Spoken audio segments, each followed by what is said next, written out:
Ang buhay ni Dr. Jose P. Rizal.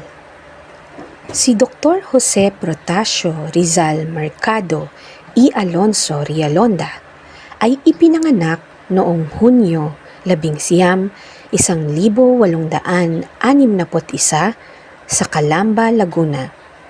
Siya ay ikapito sa 11 magkakapatid nina Francisco Mercado at Teodora Alonso.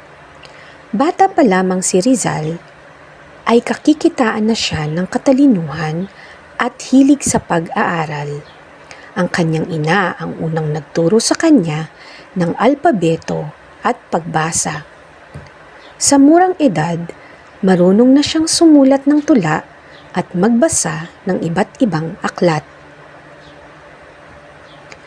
Nag-aral si Rizal sa Biñan, Laguna sa ilalim ng pamamahala ni Maestro Justiniano Aquino Cruz. Kalaunan, ipinagpatuloy niya ang kanyang pag-aaral sa Ateneo Municipal de Manila kung saan siya ay nagtapos na may mataas na karangalan o sobresaliente. Nagpatuloy siya sa Universidad ng Santo Tomas upang mag-aral ng medisina. Ngunit dahil sa diskriminasyon laban sa mga Pilipino, nagpasya siyang mag-aral sa ibang bansa.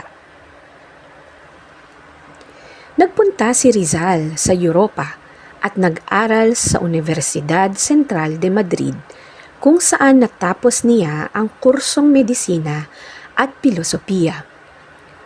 Habang nasa Europa, naging aktibo siya sa kilusang propaganda, isang grupo ng mga Pilipinong reformista na naglalayong makamit ang pantay na karapatan para sa mga Pilipino sa ilalim ng pamahalaang Espanyol. Isinulat ni Rizal ang kanyang tanyag na nobela, Noli Me Tangere at El Filibusterismo, na naglantad sa katiwalian at pang-aabuso ng mga praile at opisyal na Espanyol. Dahil dito, siya ay itinuring na kalaban ng pamahalaang kolonyal. Sa kanyang pagbabalik sa Pilipinas, itinatag niya ang La Liga Filipina noong 1872 upang hikayatin ang mapayapang reforma. Subalit agad siyang ipinatapon sa dapitan sa Zamboanga del Norte.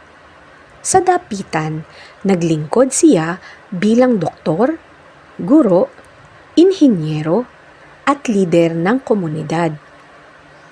Dito rin niya nakilala si Josephine Bracken, ang kanyang minamahal.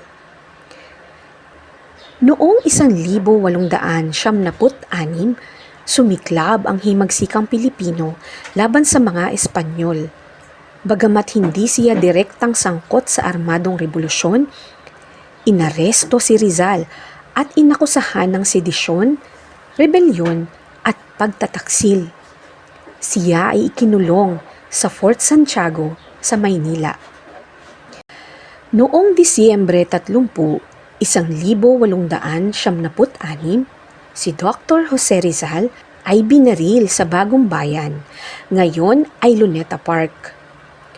Bago siya namatay, isinulat niya ang kanyang huling tula na Mi Ultimo Adios, na nagpapahayag ng kanyang pagmamahal sa bayan at kahandaang ialay ang kanyang buhay para sa kalayaan ng Pilipinas. Ang kanyang kamatayan ang lalong nagpasiklab sa damdaming makabayan ng mga Pilipino at naging inspirasyon sa pagpapatuloy ng pakikibaka para sa kalayaan. Hanggang sa kasalukuyan, si Dr. Jose Rizal ay kinikilala bilang pambansang bayani ng Pilipinas, isang simbolo ng talino, katapangan at pagmamahal sa bayan.